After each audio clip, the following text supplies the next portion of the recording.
ভাইরা আমার, আমরা কোরবানি সাধারণত বেশিরভাগ মানুষ গরু দিতে পছন্দ করি। এর অনেক কারণ আছে অবশ্য। আমাদের দেশে ছাগল উৎপাদন হয় খুব কম। নানা কারণে ছাগল উৎপাদনের জন্য আমাদের এই দেশ, পৃথিবীর অনেক দেশে ছাগল অনেক বেশি উৎপাদন করা যায়।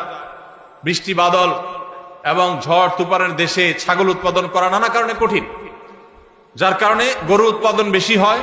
আমরা গরু কোরবানি বেশি করি। এটা দোষের কিছু না, বরং এটা স্বাভাবিক। কিন্তু আমাদের অনেকের হয়তো গরু কোরবানি করার মতো সাধ্য নাই, ছাগল কোরবানি করার সাধ্য আছে।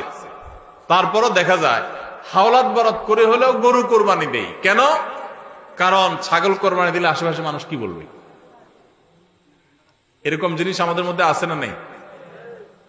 যে এত বড় লোক মানুষ, এতদিন তো জানতাম পয়সা করি আছে, উনি আবার ছাগল কোরবানি দিল, তাহলে চোখ মুখ মানুষের সামনে কেমনে দেখাবে?